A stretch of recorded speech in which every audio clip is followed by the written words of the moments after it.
Hii ni Maisha Kamili. Tutakufungulia Biblia uyaone maisha. Ndugu mtazamaji wetu, karibu sana katika masomo haya tunaendelea. Leo ni siku ya Jumatatu, tuna somo linalosema kuabudu sanamu. Na kabla tujaendelea tupate kuomba. Mungu wetu na Baba yetu mtakatifu, tunalitukuza jina lako kwa wema wako na upendo wako.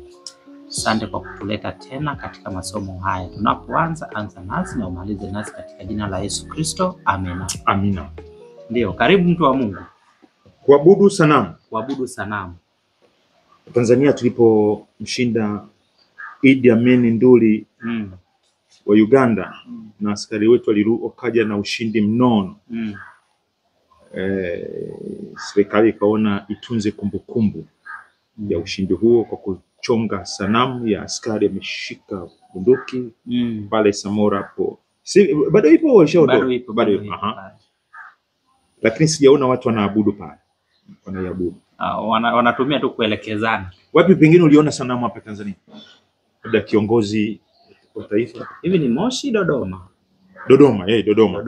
Ya Mwalimu Nyerere. Mwalimu Nyerere. Lakini unaona tu watu wanaenda wanasoma maandiko pale, historia kidogo ya Mwalimu, ndio mwenyewe ameshika kafimbo kake pale. Sasa hii leo sanamu inakuwa tu kama ukumbusho fulani hivi. Na haujachukua ile maana kubwa ambayo zamani ilikuwa nayo. Zamani hizo, kama mimi ni mfalme, makao yangu makuu yako huko Mesopotamia au huko Iraq, huko kwa Wakaridayo. Na nataka kwenye empire au himaya yangu yote, hata kule Judea nani watambue mimi ndio nao watawala.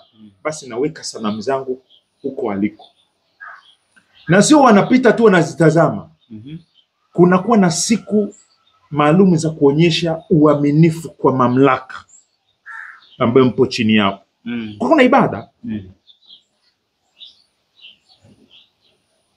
Sasa Mfalme Nebukadneza, jana tulikuwa hapa na mwenzake. Mfalme Nebukadneza, yeye ni mfalme wa Kaldao, lakini anatawala mpaka Judea, anatawala mpaka mwisho. Tunaita miisho ya nchi. Miisho ya nchi. Super power. Sasa akawa ameambiwa jana kwa ndoto ile aliyoiota na Danieli kwamba bwana we, pamoja na mamlaka yako yote na nini, hayo ni ya kupewa. Alafu Mungu atanyang'anya, atampa mwingine na mwingine na mwingine. Yeye hilo wazo akulipenda. Kwa nini? Tunamuona katika sura ya 3 ya kitabu cha Danieli anachonga sanamu ile kwenye ndoto, ambayo tafsiri yake ni kwamba Mungu baada ya ufalme wako atawapatia wengine na wengine na wengine watakuja kutawala. Yaani wewe utakuwa na mwisho katika utawala.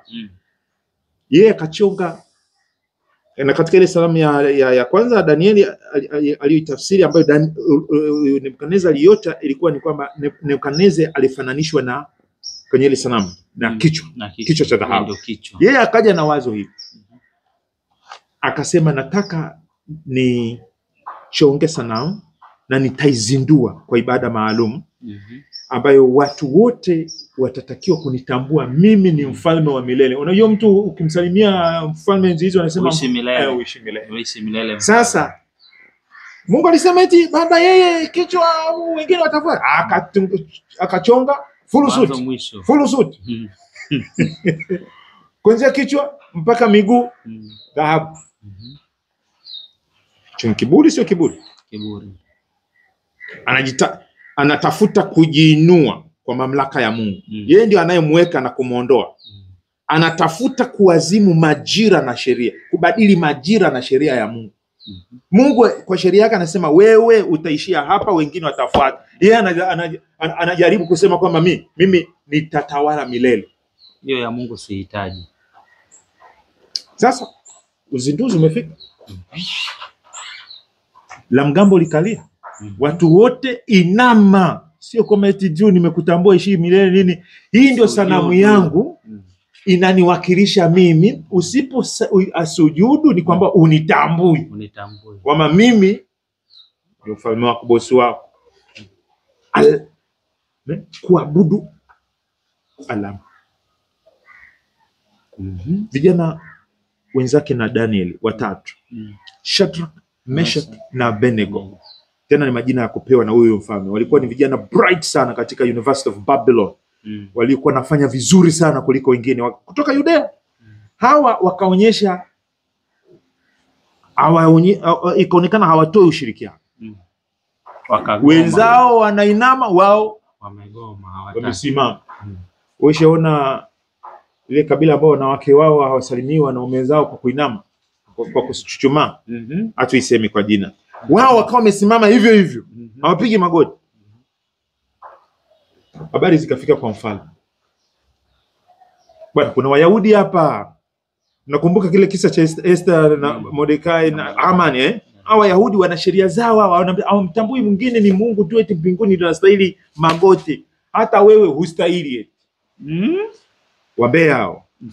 Sasa sikiliza jibu lao. 3:17 mpaka 18. Wanamwambiaje mfalme? 3:17 Danieli 3:17. 17.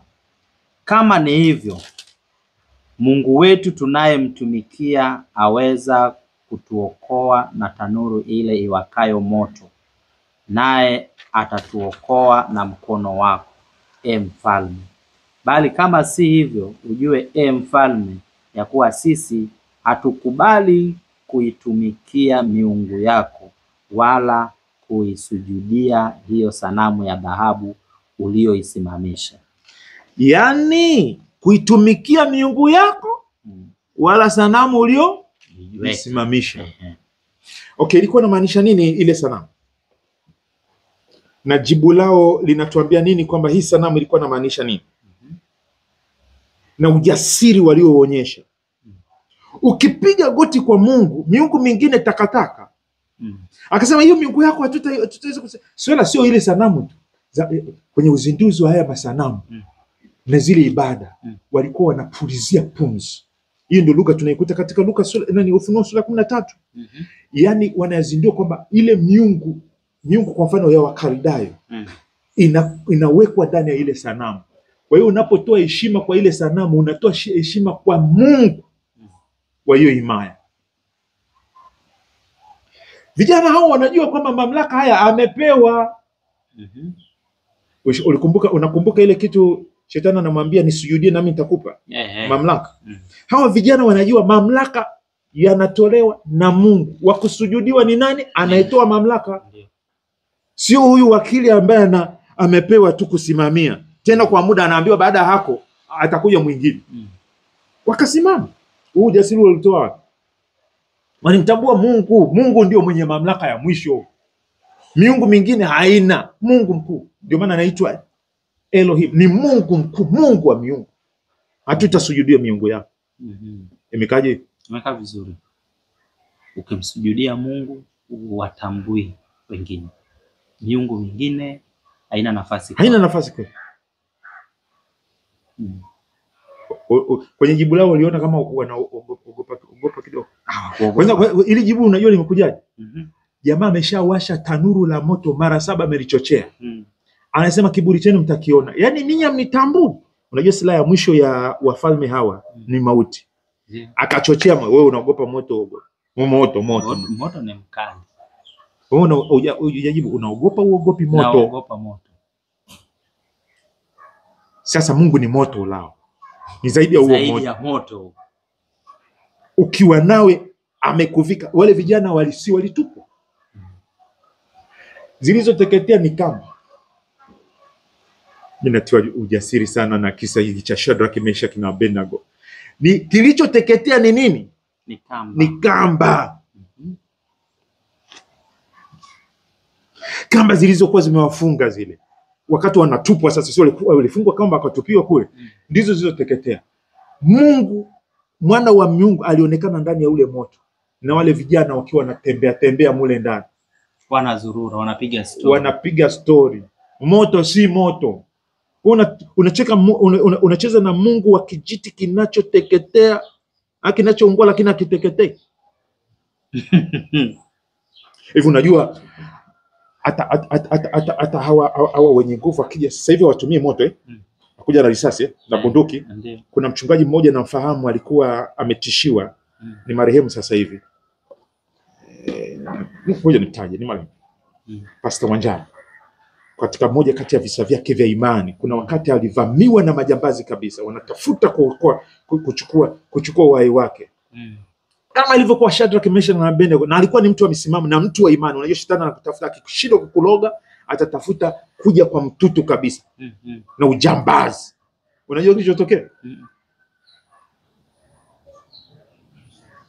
Eti ananyanyua panga tu, hamna kitu, ninavunjika, hamna kitu.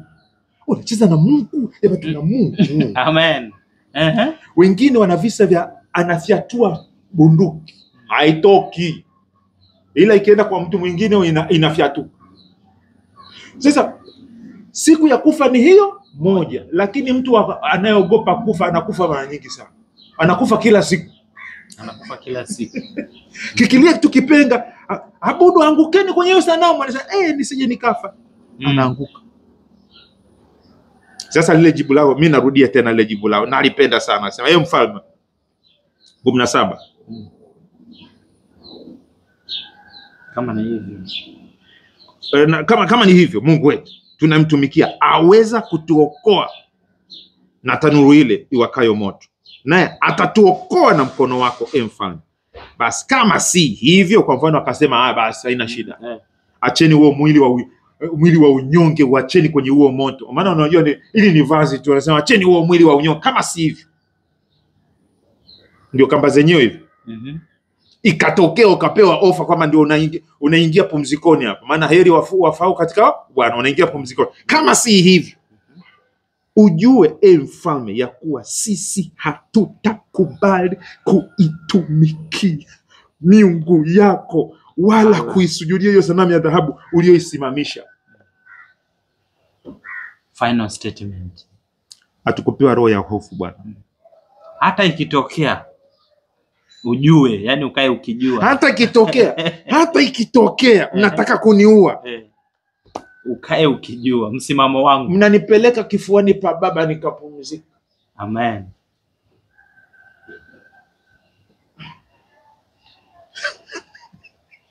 Sasa mimi ninachosema, uaminifu wetu leo hii unapimwa si kwa matamko hayo makubwa sana.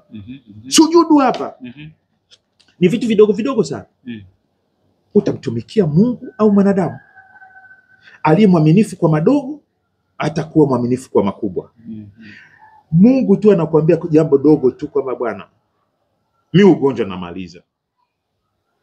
Wewe umeenda hospitali moja baada nyingine, ukaona yeye anasema ngoja niende nikaangalie kwa kweli huyu nani, kuna mkono wa mtu hapa, ngoja nikaangalie. Unaenda kwa miungu, si ndio hivyo? Umeshasujudu tayari, umeshasujudu. Labda huo mfano mkubwa sana mwingine toa, ambao hata leo hii tunaweza kujikuta tunaonyesha ujasiri huo. Kukosa hela. Kosa hela, hapo imekaa vizuri. Unahangaika alafu inatokea hela. Kuna dili hapa, hili dili hapa. Dili ya faster. Na ukijaribu kuangalia, nitatoa zaka hapa, nitasaidia kujenga kanisa na watoto wangu watapata na kazi ya Mungu itaenda mbele nini. Unajikuta umepiga tayari. Au wewe ni bosi mahali fulani, unatakiwa kutii amri ya Mungu kwanza au mwanadamu. Sasa mkubwa wako kwenye bosi anakuambia pitisha hiyo. Pitisha. Anguka tu sahihi. Kwani unahitaji kufanya kitu gani? Wewe anguka tu sahihi tu. Basi. Hii mitihani tunakutana nayo sana. Kwa nini tunaogopa kitu? Kumwamini Mungu kwamba maisha yetu yako salama mikononi mwake. Kwa nini lakini? Rafiki yangu, sijui kwa nini wewe unadhani kwa nini tunaogopa? Labda tujamtambua Mungu. Ya kwamba anaweza kutulisha, anaweza kututunza, anaweza kutuokoa kabisa kama Shadraka, Meshaki na Abednego walivyoamini. Kwa nini tusiombe imani hii? Hii mitihani sio kwamba iko mbele sana. Iko hata sasa hivi. Na wenzetu wamepitia wakashinda. Kwa nini sisi tusishindwe? Yesu bado anaaminika, Mungu bado anaaminika. Mungu wa Shadraka, Meshaki na Abednego ni Mungu wa Bwana wetu Yesu Kristo. Tuombe. Baba yetu wa mbinguni, Mungu wa Shadraka, Meshaki na Abednego, Mungu wa Bwana wetu Yesu Kristo, ambaye naye hakuogopa mauti, akawa mwaminifu mpaka kufa, ili aweze kutununua, aweze kutupatia nafasi ya heshima ya utukufu katika ufalme wako, akituokoa kutoka katika ufalme wa utumwa wa njaa, utumwa wa hela, utumwa wa sifa za kibinadamu, woga wa kipumbavu, ili tuweze kutumikia kwa heshima na uweza na nguvu na utukufu na ujasiri na uthabiti wa moyo.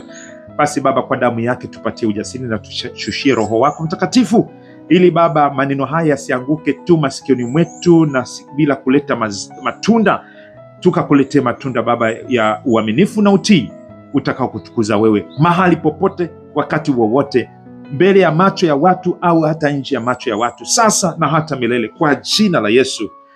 Tulete tena Baba hata kesho tena kwa masomo kama haya, maana tunaomba kwa jina la Yesu. Amen. Amen. Amen. Ndugu mtazamaji, tunaendelea na masomo yetu. Tunakushukuru, hapo tumemaliza kwa siku ya leo, na kukaribisha katika siku ya kesho ambayo tutakuwa na somo linalosema kuabudu sanamu tena. Tunaangalia kwa sehemu ya pili, kuabudu sanamu tena. Mwenyeji wako nilikuwa mimi Geoffrey Omondi. Nami Enos Mwakalindile. Unaendelea kutupata kutoka Dar es Salaam, Tanzania. Karibu sana. Amen.